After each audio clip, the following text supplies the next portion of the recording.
भगवान के पास एक भक्त पहुंचा और गुहार करता है, प्रभु मैं भी तो भक्त हूँ, मेरी भी तो सुनो। पुकार लगा रहा है, भीख मांग रहा है, प्रभु से याचना कर रहा है। आखिर भक्त तो भगवान के वश में होते ही हैं। भगवान ने कहा बोलो क्या चाहिए।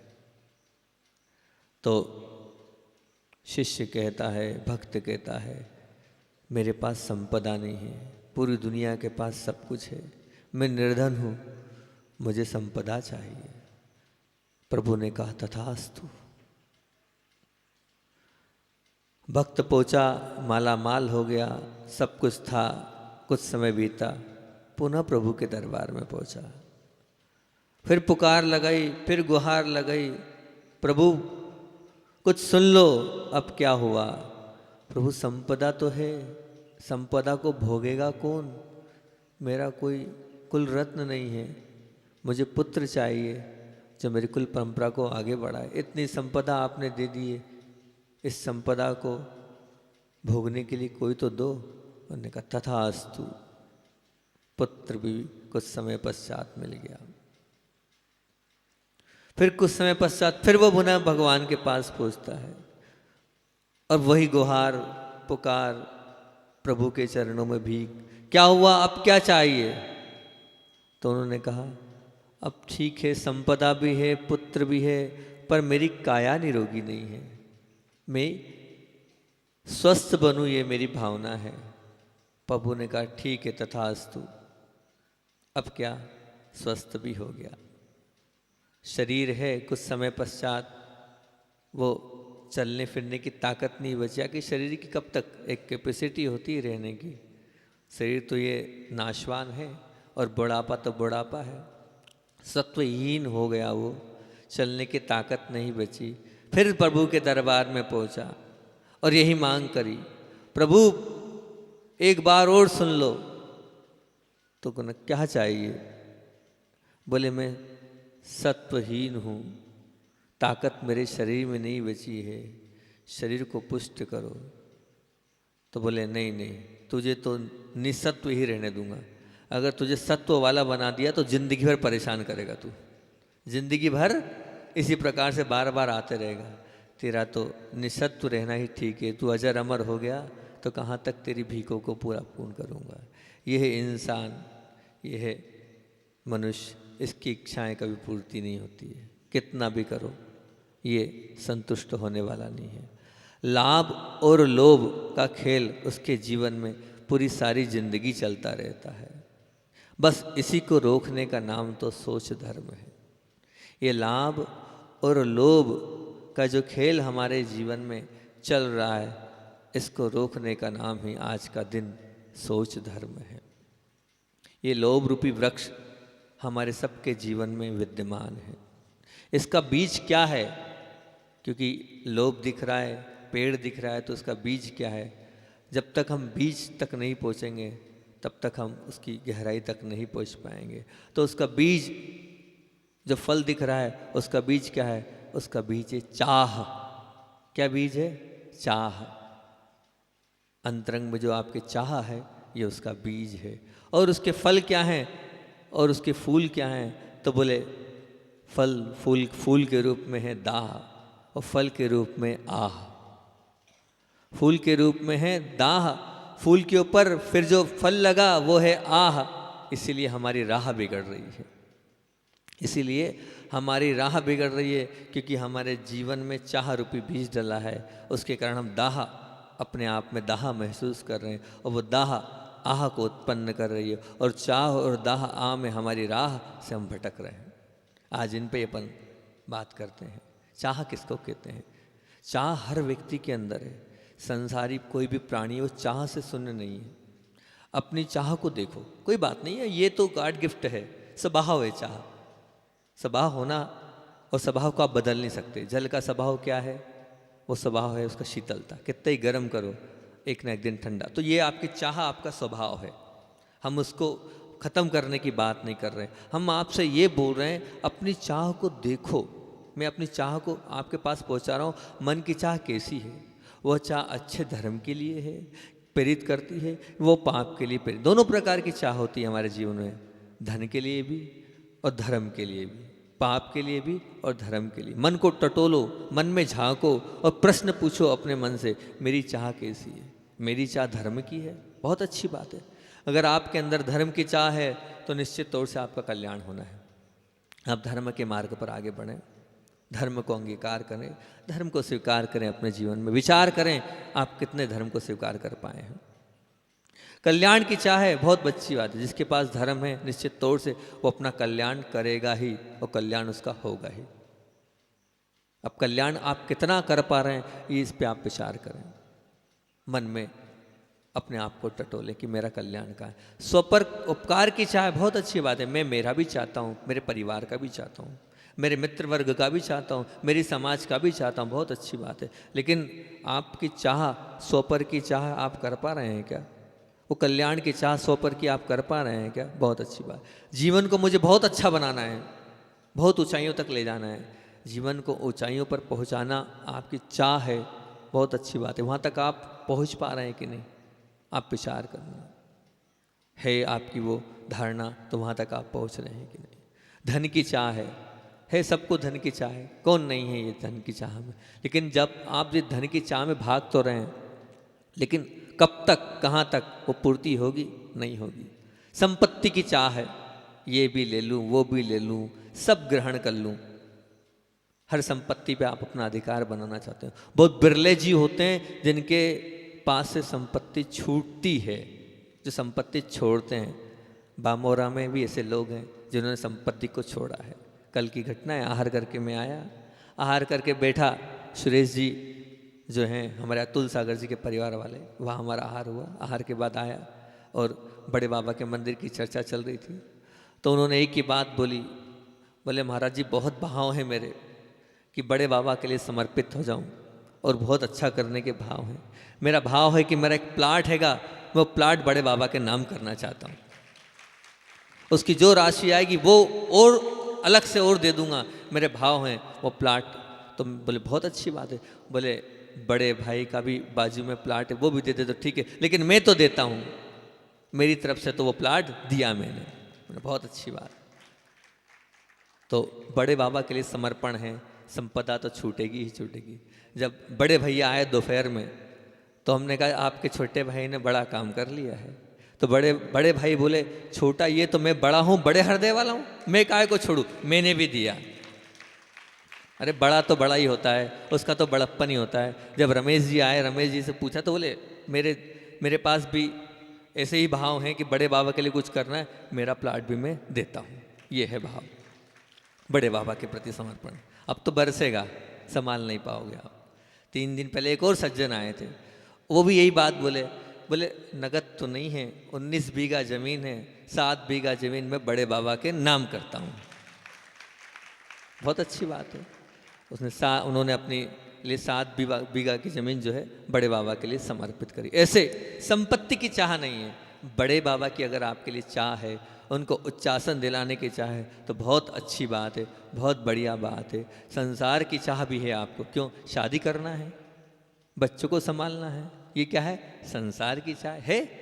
सबकी चाह होगी। यहाँ बैठे बहुत सारे लोग हैं जिनकी शादी नहीं हुई हो, और शादी नहीं हो भी गई हो, छूट गई हो तो दूसरी करने की चाह होगी, है ना? तो ये भी चाह है एक प्रकार की, रखनी होगी चाह। तो भोगों की चाह है, हाँ क्यों नहीं है? यहाँ जाना है घूमने, वो गाड़ी खरीदना है, ये मकान खरीदना है, ये क्या है? भोगों की चाह है, ये भी चाह है। पाप की चाह है, पाप की चाह, हाँ भैया कितने कितने गुटके पाउच खाते हैं, 10, 12, 15, 20, कौन कौन सी होटलों में जाकर ड्रिंक करते हैं बताओ, कितनी सिगरेट पीते हैं बताओ एक दिन में? 1, 2, 3, 4, 5, 6, 7, 8, 20, 25, बताओ कितनी सिगरेट। ये पाप की चाह है। काय की चाह है? सब उधर क्यों देख रहे हैं? हम देख रहे हैं तो बाकी सब भी उधर देख रहे हैं।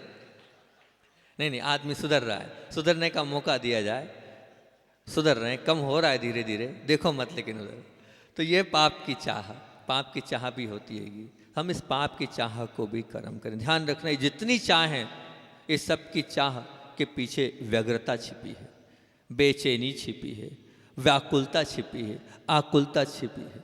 सिर्फ व्याकुलता और आकुलता के अलावा कुछ भी नहीं मिलेगा इन चाह में। आप कुछ भी कर लो, आपने धन की चाह करी, यहाँ पे बैठे जितने भी मामोरा वाले जितने भी दुकानदार हैं, कभी शाम को कभी संतुष्ट हुए क्या कि हाँ आज अच्छी बिक्री हुई, आज 10,000 हो जाए तो भी आप संतुष्ट नहीं हो, 50,000 हो जाए तो भी संतुष्ट नहीं हो, 1,00,000 हो जाए तो भी संतुष्ट नहीं हो। क्यों? ऐसा क्यों? जब आपके पास बहुत कम धन था ना, तब आप बहुत सुखी थे, साधन संपन्न थे, आपके जीवन में शांति थी। जैसे जैसे आपके जीवन में धन बढ़ा, आपका जितना एम्पायर बढ़ा, जितनी आपकी ये दुकानें बढ़ी, उतना उतने आप असंतोषी हुए, उतना उतने आप और अशांति के गर्त में जाते गए।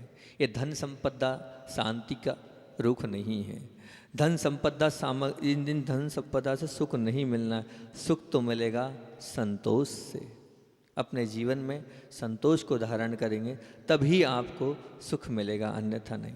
आप प्रभु के चरणों में जाते हैं और प्रभु के चरणों में क्या बोलते हैं? मेरी चाह पूरी हो जाए, ए भगवान बड़े बाबा मेरी चाह पूरी हो जाए। लेकिन मैं कहता हूँ अब एक दूसरी बात लेके प्रभु के चरणों में जाना, मेरी ये चाह ही मिट जाए। क्या बोलो? मेरी ये चाह ही मिट जाए, हे भगवान मेरा ये जो इच्छा है, ये इच्छा ही समाप्त हो जाए, मैं तो निर्विकल्प बन जाऊं, सब इच्छाओं से परे हो जाऊं और प्रभु बस आपके जैसा बन जाऊं। प्रभु के सामने सब इच्छा लेके तो पहुंचते हैं, लेकिन इच्छा से रहित होने के भाव से, चाह के रहित होने के भाव से नहीं पहुंचता। मन से पूछो, ये जो चाह जब उत्पन्न होती है तो ये आकुलता पैदा करती है। ये चाह ही दाह है, ये चाह ही दाह है। मन बेचैन हो जाता है। क्यों है दाह? जब तक हमारे पास वो चाह रहती है ना अंदर, तब तक जब तक उसकी पूर्ति नहीं होती उस चाह की, तो वो दाह उत्पन्न करती है। इच्छा है सिगरेट पीने की, इच्छा है तंबाकू खाने की, इच्छा है ड्रिंक करने की, इच्छा है घूमने जाने की, इच्छा है मकान लेने की, इच्छा है गाड़ी लेने की, और जो जो इच्छाएं चाह हैं आपकी, वो चाह क्या करती है? मन को बेचैन करती है। नींद नहीं आती है, दिन को चैन नहीं रहता है वो, और क्या वही वही घूमता है। बताऊं, वही मेरे साथ भी ऐसा हुआ था अभी हाल। मेरे अंदर भी एक चाह थी, वो चाह की पूर्ति नहीं हो रही थी, मैं भी बेचैन हो गया था। अब क्या होगा? मेरे अंदर भी चाह थी। क्या चाह थी बताऊं? बड़े बाबा का भव्य जिनालय बने, ये चाह थी मेरे अंदर। और मुझे ऐसा लगा 3 दिन पहले कि भैया बहुत बड़ा टारगेट है, क्या होगा? कोई अपने आप आ ही नहीं रहेगा, कुछ तो बड़े बाबा पहुँचाएँ। बड़े बाबा से भीख मांगी और 2 दिन पहले सब कुछ हो गया। अपने आप मेरी चाह पूरी हुई। मेरी चाह तो बहुत अच्छी थी, बड़े बाबा के मंदिर की चाह थी। आप लोगों की भी ऐसी चाह हो, और वो चाह, क्योंकि चाह तो चाह है, चाहे वो ऐसी चाह हो चाहे वैसी चाह हो, आकुलता तो उत्पन्न करती है। तो आकुलता तो थोड़ी बहुत हमें भी हो गई थी, अब नहीं है। लेकिन अब हम निर्विकल्प हैं, कोई आकुलता कोई व्याकुलता कुछ नहीं है, सब कुछ अच्छे से हो जाएगा। आपके अंदर वो चाह है और आप उस चाह के पीछे भाग रहे हैं। दुकानदार हो या कोई भी हो, एक टारगेट होता है, मुझे इतना करना है। अब उस टारगेट के पीछे वो सब कुछ भूल जाता है, खाना पीना रिश्तेदारी सब, बस उसको वो टारगेट दिखता है। उस टारगेट, अब पूछो उससे कितना हुआ, 75% हो गया, 25% बाकी है, कंपनी को टारगेट पूरा करके देना है। ये चाह है, उस चाह के पीछे वो अपना सर्वस्व लुटा देता है। एक आदमी है, वो चाह के चक्कर में अपना घर बना रहा है, वो सुंदर घर बनाया उसने, सब प्रकार की फैसिलिटी है, हर प्रकार से सुंदरता उसने बनाई और किया, अपनी हर इच्छा की पूर्ति करी। वो चाहता था कि बामोरा में उससे अच्छा कोई मकान नहीं बने, मैं यानी मैं, मेरे से अच्छा कोई नहीं। लोग आए तो कहें कि हैं बंगला बना है, और अब कोई दूसरा आ गया और उसने उससे थोड़ा अच्छा बड़ा और सुंदर बना लिया, वो चाह समाप्त। अब चाह उस, अभी तक तो बंगला सुंदर था, अब वो बंगला रूखा लग रहा है, चाह अब और अच्छे बनाने की हो गई। अब बताओ, संसार का हर प्राणी इस चाह की दाह में झुलस रहा है, मुंह से आह उनके निकल ही रही है, कराहा रहा है वो, कराहा रहा है वो, किसी भी तरह वो राह की ओर नहीं बढ़ रहा है और गुमराह हो रहा है इस चाह के कारण। बस जिस दिन आपके जीवन में ये बस आ गया ना, बस आ गया, बस समझते हो, इस चाह के ऊपर आपने बस कर दिया तो समझना तुम्हारा मन अपने वश में आ जाएगा। जिस दिन तुम्हारी चाह के ऊपर अंकुश लगा दिया, मतलब बस कर दिया, तो समझना तुम्हारा मन अपने वश में आ जाएगा। अपने मन को अपने वश में करो, वही सार्थकता है आज की। कौन सा धर्म है ये? शौच धर्म। अब विचार तो करो, कब तक और करोगे? और जीवन में कब तक? और कब तक ये दौड़ लगा रखी है आपने? कब तक इस और के पीछे दौड़ है, आपाधापी, भाग दौड़, कहाँ तक? आखिर कभी तो उसका अंत आए। किसके लिए? विचार तो करो, किसके लिए? थोड़ी शांति से बैठो, विचार करो कि मैं किसके लिए और कर रहा हूँ, किसके लिए मैं इतना दौड़ कर रहा हूँ, क्या मिलेगा मुझे? जैसे जैसे आप ध्यान रखना, आपका लाभ बढ़ता जाएगा ना, वैसे वैसे आपका लोभ बढ़ता जाएगा। लिख लेना इस बात को। जैसे जैसे आपको लाभ बढ़ता जाएगा, वैसे वैसे लोभ आपका बढ़ता जाएगा। एक समय था जब मनुष्य अपनी ज़रूरत के लिए पैसे कमाता था, परंतु आज क्या हो गया है? एक समय था जब मनुष्य क्या करता था? अपनी आवश्यकताओं के लिए पैसे कमाता था। पर आज क्या हो गया बताओ? आज ऐसा हो रहा है, पैसा कमाना ही मनुष्य की ज़रूरत बन गई है। पैसा कमाना ही मनुष्य की ज़रूरत बन गई। उससे कुछ नहीं, सिर्फ पैसा कमाना ये उसकी ज़रूरत है। जिसके जीवन में पैसे कमाने की ज़रूरत बन गई है, उसका जीवन नरक के समान है। एक बहुत बड़े उद्योगपति थे, उनका बहुत बड़ा काम था, और अपने जीवन में कभी बेटे को कोई संस्कार नहीं दिया। वृद्धावस्था आई, अपने बेटे को अलग अलग देश विदेश में पूरा फैला हुआ पूरा उनका साम्राज्य था। एक बेटा अमेरिका शिफ्ट कर दिया, एक बेटे को दुबई कर दिया, एक भारत में। अच्छे नामी व्यक्तित्व हैं, नाम लेना ठीक नहीं है, तो वो हो गए शिफ्ट। अब तीनों बेटे अलग अलग जगह रह रहे हैं, और यहाँ पर इतने बड़े बंगले में बेटे की बहू से नहीं पटी, और पिता को भी एक नया बंगला लेके अलग से रख दिया। अब यहाँ पिता रह रहे हैं धर्म पत्नी के साथ, मतलब उस तीनों की माँ के साथ वहाँ, और माँ को भी कैंसर जैसी बीमारी, 2-3 नर्सें लगा दी हैंगी, सब कुछ दे दिया, 2 लाख रुपए महीना दे दिए हैं। अब बताओ, सब कुछ है, परंतु सुख है क्या वहाँ पर? जीवन भर कमाया उन्होंने, और जीवन भर कमा कर दे दिया। ना बेटे का सुख है, ना पोतों का सुख है, ना बहू का सुख है। बस संपदा में लोभ में पड़े रहे, खुद भी जीवन उसी में व्यतीत किया, और अंत समय में अब वो भी इसी प्रकार से पैसा ही पैसा। क्या संस्कार है? क्योंकि आपने वो किया है, आपने जीवन में पैसे को महत्व दिया है, तो आपके बच्चे ही पैसे को महत्व देंगे। आपने सिखाया ही नहीं कि दान धर्म कोई चीज़ है, सेवा कोई चीज़ है। आपने अपने माता पिता की सेवा नहीं करी, तो वो काय को आपकी सेवा करेगा? उसने भी आपको अलग फेंक दिया। वही संस्कार तो आपके जीवन में पड़ेंगे। तो ध्यान रखना, जो इस प्रकार से चाह को कम कर दो, तो निश्चित तौर से दाह मिटेगी, फिर कोई आह नहीं आएगी। इस आह को अगर आप वाह में बदलना चाहते हो, तो सही राह पर कदम बढ़ाओ। अगर आप सही राह पर कदम बढ़ाओगे, तो ये सोच धर्म आपके जीवन में आ जाएगा। सही वाह क्या है? अपनी आवश्यकताओं को आप, अपनी आकांक्षाओं को आप सीमा बनाओ। मना नहीं है, आपकी जितनी आवश्यकताएं हैं उनकी एक सीमा होना चाहिए कि हाँ, मेरी इतनी आवश्यकता है, इतना मुझे अपने जीवन में करना है। आपके जीवन में सीमा ही नहीं है अपनी आवश्यकताओं को लेकर, आपने कुछ सोचा ही नहीं है। आचार्य भगवंत इस चीज़ को लेकर एक बार बीना बारह में बोले थे, बोले life is divided by 6 part. अपने जीवन को 6 भागों में बांटो। कब तक मुझे क्या करना है, मेरा शैक्षणिक काल कब तक का है, इसमें मेरा क्या लक्ष्य है, मेरे विवाह का काल कब तक का है, मेरे बच्चों का गण पोषण का काल कब तक का है, फिर उसके बाद मेरी जिम्मेदारी का काल कब तक का है, कब तक कहाँ तक, ये अपने जीवन में आप निर्धारित करो कि हाँ, अब तक मुझे ये करना है, इसके बाद ये करना है। अगर आपके जीवन में ये लक्ष्य नहीं है, लक्ष्य विहीन जीवन जी रहे हैं आप, लक्ष्य को लेके चलेंगे तो ही आपका कल्याण होगा। वो सरकार भी 60 साल बाद रिटायरमेंट दे देती है ना, लेकिन आज 60 छोड़ो, 80 साल तक भी आप रिटायर नहीं हो रहे हो, बच्चों को चाबी नहीं सौंप रहे हो, सब कुछ अपने पास रखो। अरे क्या, मैंने एक परिवार से पूछा आप सौंप क्यों नहीं रहे हो, तो उन्होंने बोला महाराज जी क्या भरोसा, बच्चे लात मार देंगे। मतलब आपको अपने खून पर विश्वास नहीं है, आपको अपने खून पर विश्वास नहीं, लात मार देंगे। अरे क्यों चिंता करते हो, मेरे पास आ जाना, मैं रखवा दूंगा आपको। अगर आपको ऐसा लगता है कि मेरे बच्चे मेरा आगे ध्यान नहीं रखेंगे तो मैं हूँ, मैं रखूँगा आपको, चिंता मत करना। उनसे मैंने कहा, लेकिन नहीं, छोड़ना नहीं है, अलग नहीं होना हमें संपदा से, अपने पास ही रखना है, अपने आप को बड़ा मानना है।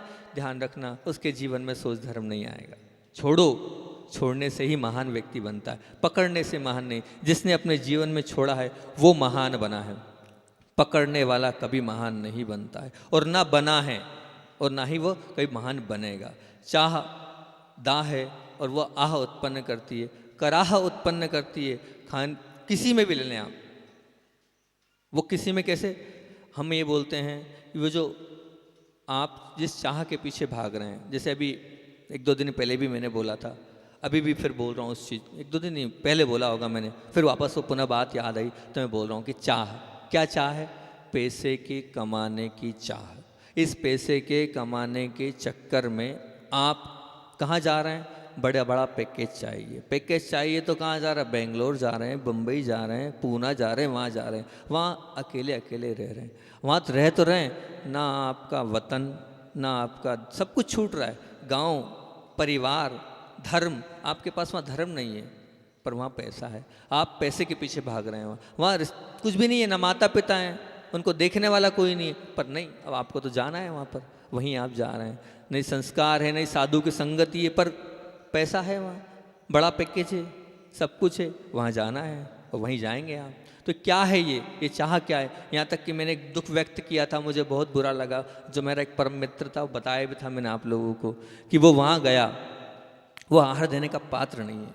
उससे पूछा कि तुम पति पत्नी अकेले रहते हो, तो ये बताओ कि वो 3 दिन जब शुद्धि का समय नहीं रहता तब भोजन कौन बनाता है? महाराज जी कैसी बात कर दी, धर्म पत्नी बनाती और हम खाते हैं। मैंने कहा कैसे कर रहे हो भैया, कहाँ जा रहे हो तुम, अपना धर्म भ्रष्ट कर रहे हो, ये संस्कार हैं कि तुम्हारे जैन संस्कृति के? बोले नहीं महाराज जी, सब चलता है आजकल, सब खा रहे हैं। आप विचार करो, उन दिनों में, उन शुद्धि के दिनों में जो 3 दिन होते हैं, उसका भोजन कभी आपने किया है? नहीं किया। अब क्यों कर रहे हो आप लोग, और उसका समर्थन क्यों कर रहे हो? सब कुछ खराब हो रहा है। वो आहार देने का पात्र नहीं है, उसको आहार देने की पात्रता नहीं है, उसको तो मंदिर में भी घुसने की पात्रता नहीं है। सब कुछ भ्रष्ट हो रहा है, सिर्फ लोभ के चक्कर में, सिर्फ चाह है पैसों को इकट्ठा करने के चक्कर में, अपने आप को ऊंचा उठाने के चक्कर में। बदलिए अपने आप को, प्राथमिकता निश्चित करिए, कब तक क्या करना है अपने जीवन में, पहले ये लक्ष्य रखो कि मुझे क्या करना है, किसके लिए करना है। आप कर रहे हो, किसके लिए कर रहे हो, ये विचार तो करो, और कब तक करोगे। 3 चीज आज सामयिक में, ध्यान में, जब अकेले बैठो, ये 3 बातों पर आप ध्यान से चिंतन करना। क्या क्या करना है आप जो कर रहे हो, किसके लिए करना है और कब तक करना है। क्या करना है, किसके लिए करना है और कब तक करना है। कुछ तो निर्धारण हो, कुछ तो हमारे जीवन की लक्ष्मण रेखा हो कि हाँ अब तक करना है, उसके बाद कुछ नहीं करना। हमारा धन पैसे का जीवन में वही स्थान होता है। कैसा स्थान होता है? मान लीजिए एक नाव है, नाव के लिए पानी की आवश्यकता है, पानी के बिना नाव चल सकती है क्या? बिल्कुल नहीं चलेगी। इसी प्रकार आप लोगों के जीवन में भी धन की आवश्यकता है। मना नहीं कर रहा हूँ, बिना धन के आप क्या खाओगे, क्या दान करोगे, क्या कुछ करोगे? करो, धन कमाओ। आचार्यों ने भी आगम ग्रंथों में उसका उपदेश दिया है, कमाने की मनाही नहीं है। लेकिन अगर बताओ वो नाव है, वो पानी के बिना नहीं चल रही, आपका जीवन धन के बिना नहीं चल रहा, बहुत अच्छी बात है कि, पर अगर वो जो नाव है, उस नाव में पानी ज़्यादा आ गया और पानी नाव में घुस गया, वो नाव चलेगी क्या? नहीं चलेगी, वो नाव डूब जाएगी, डूबना ही पड़ेगा उसको। अगर पानी उस नाव में पानी भर दिया। आपके जीवन में पानी, नाव जैसे पानी में चली, उतना पैसे कमाने की इच्छा है तो बहुत अच्छी बात है, लेकिन आपने तो पूरा जीवन में पूरा पैसामय बना दिया। आपके अंदर तो लक्ष्य ही वही है, सिर्फ पैसा पैसा। आपके जीवन के प्रत्येक क्षण में पैसा आ गया है। बताओ, उसके नाव के अंदर जैसे ही पानी आया वो डूब गई, और अब आपके जीवन में पैसा ही पैसा, लोभ ही लोभ, धन ही धन आ रहा है, तो आपका जीवन नहीं डूबेगा क्या? निश्चित तौर से आपका जीवन डूबेगा ही डूबेगा, डूबना ही डूबना है। धन को जीवन का निर्वाह का आप साधन माने, साध्य नहीं। क्या कह रहा हूँ, ध्यान से सुनना, एक एक बात सूत्रात्मक बोल रहा हूँ मैं। धन को जीवन के निर्वाह का साधन माने, साध्य नहीं। परंतु आपने साध्य मान लिया है, धन को साधन नहीं माना है। साध्य तो वो होता है जो मिलता है, लेकिन आप तो पीछे पड़ गए हैं। सब कुछ धन है, जीवन का लक्ष्य धन है, उसके अलावा कुछ नहीं। जिसने अपने जीवन को लक्ष्य धन को माना है, वो ध्यान रखना उसकी अधोगति निश्चित है।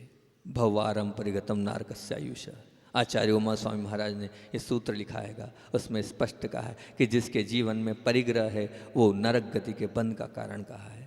आपका जितना जितना परिग्रह बढ़ता जाएगा, उतना उतना आप मान के चलना आपके नरक के द्वार की ओर आप कदम बढ़ते जा रहे हैं। अगर आपको नरक में जाना है तो खूब बढ़ाओ संपदा, खूब बढ़ाओ परिग्रह। क्योंकि मैं नहीं कह रहा हूँ, आचार्य उमा स्वामी ने प्रश्न उठाया कि नरक जाने के कारण बताओ, तो क्या बोला है, बताओ, सुनाओ, आप ही सुनाओ, क्या लिखा है वहाँ उमा स्वामी ने, बोलो। बहु आरंभ परिग्रहतम नारकस्य आयुषा, बहुत आरंभ और बहुत परिग्रह नरक आयु के बंध का कारण है। बताओ, आप स्वयं कह रहे हैं कि बहु आरंभ परिग्रह नारकस्य आयुषा। जाना चाहते हो नरक में? नहीं जाना चाहते? कोई नहीं। कल अपन ने नरक का वर्णन सुना, कैसा भयानक वर्णन था। उसको सुनने के बाद रोंगटे खड़े हो रहे थे। अब वहीं जाने की तो आप तैयारी कर रहे हो, वही तैयारी तो आप उसी तैयारी में तो लगे हो, बढ़ाना बढ़ाना बढ़ाना। कभी कोई है जो ये कहता नहीं संतुष्ट हूँ मैं, इतनी कमाई ठीक है, अब 5 के बाद दुकान नहीं खोलूँगा, 10 के बाद। यहाँ मैंने लोगों से कहा, भैया 10 लक्षण में लोग बोल रहे हैं, क्योंकि हम तो ऐसा नियम बनाते नहीं, आप लोग स्वेच्छा से त्याग कर दो। वो 10 दिन भी है, क्या पता कितनों ने बंद करी, कितनों ने खोली, भगवान जाने। क्या अपने जीवन में आपने पाया है? आप विचार करें इस चीज़ को लेकर। धन को जीवन निर्वाह का साधन माने, साध्य नहीं। जीवन के गुजारे के लिए धन है, धन के लिए हमें जीवन नहीं जीना। जीवन के गुजारे के लिए धन है, धन के लिए हमें जीवन नहीं जीना। मैं एक और बात आपसे पूछता हूँ, मैं शरीर के साथ रहता हूँ, शरीर के लिए नहीं। ये अपने जीवन में ध्यान रखना। मैं शरीर के साथ रहता हूँ, शरीर के लिए नहीं। इसी प्रकार आप धन के साथ रहें, मना ही नहीं है, लेकिन धन के लिए नहीं रहें। आपका जीवन धन के लिए सब कुछ नहीं हो जाए, आपका जीवन धन ही धन नहीं जाए। धन को अपने जीवन में वही स्थान दें। जैसे एक उदाहरण और देता हूँ, जैसे खेत है, उस खेत में चारों ओर बाड़ लगी है, ठीक है ना। वो जो बाड़ है उस खेत की सुरक्षा के लिए है। क्यों? क्योंकि कोई पशु आदि और अन्य लोग इसमें घुस नहीं जाए, ताकि उस फसल की सुरक्षा हो। अपने जीवन में भी आप धन को सुरक्षा के लिए बाड़ के रूप में रखो, बिल्कुल मना ही नहीं है। अगर मान लो वो जो बाड़ है, जो आपने चारों तरफ कांटे लगाए हैं, वो कांटे आप पूरे खेत में लगा दोगे तो कुछ पा पाओगे क्या? कुछ होगा क्या? पूरे खेत में लगा दिया आपने वो कांटे, नहीं, कुछ भी आपको प्राप्ति नहीं होगी। क्या मिलेगा? कुछ नहीं मिलेगा। तो वही तो मैं कह रहा हूँ, बाढ़ को बाढ़ जैसा रहने दो। धन को रखो अपने जीवन में, बाढ़ के लिए रखो, सुरक्षा के लिए रखो।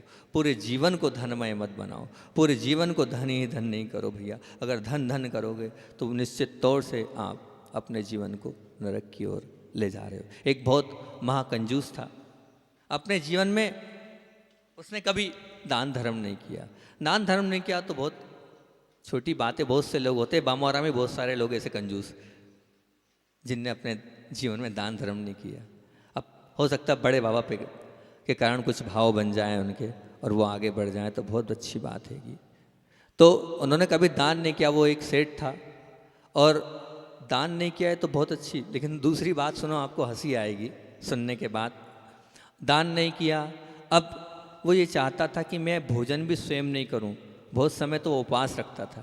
उपवास रखने के बाद लोगों से बोलता था, मैंने उपवास किया है, पारना तुम्हारे यहाँ होनी चाहिए। और पारना के लिए भी वो लोगों के यहाँ पहुँच जाता था और पारना भी दूसरों के यहाँ करता था। पारना भी करता था और जहाँ से तहाँ से सामग्री भी ले आता था, ताकि मेरा धन नहीं हो खर्च। जीवन में बहुत जोड़ा, बहुत जोड़ा, बहुत जोड़ा, इतना जोड़ा कि 10 पीढ़ी खा लें, इतना पैसा उसने जोड़ा। जो सोचो, अन्य स्वयं का नहीं खा रहा है तो क्या जोड़ा होगा उसने? पारना स्वयं की नहीं कर रहा है, क्या जोड़ा होगा? क्या उसने किया होगा अपने जीवन में? खूब जुड़ा। योग संयोग की बात थी कि उसके घर में एक बार चोरी हो गई। चोरी हो गई, पूरा धन चला गया, पूरा धन चला गया। अब चोर ने सोचा, आज तक मैंने सोचा नहीं था कि इतना पैसा मिलेगा, मेरे 10 पीढ़ी खाए तो धन खत्म नहीं होगा। गजब की लॉटरी लगी, वो आप बोलते हो ना बम्पर ड्रा लग गया, चोर खुश, अब तो जीवन में चोरी का त्याग करना है मेरे को। वो बोले आज के बाद मैं चोरी का त्याग करता हूँ, आज के बाद जीवन में चोरी क्या करना।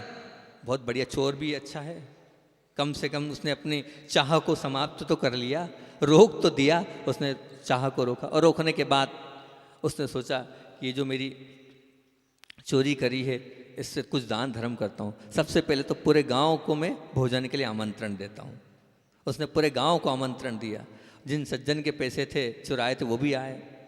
अब सुनना, बहुत हंसी आएगी आपको सुनने के बाद। अब वो भी भोजन करने आए, सब खा रहे हैं। उनने भोजन स्टार्ट किया, पहला ग्रास खाया बाहर, दूसरा ग्रास किया बाहर, तीसरा ग्रास किया बाहर। उसने कहा पकड़ लिया चोर को मैंने। बोले कैसे? बोले यही चोर है। पूरे गांव बोले कैसे, आप कैसे कह रहे हो? बोले प्रत्यक्ष दिख रहा है। बोले मैंने मेरे जीवन में अपना कमाया कभी नहीं खाया, ये मेरा ही कमाया था इसलिए अंदर नहीं घुस रहा है, बाहर आ रहा है। ये मेरा ही कमाया था इसलिए अंदर नहीं घुस रहा है, बाहर आ रहा है। सोचो कितनी छोटी सोच है।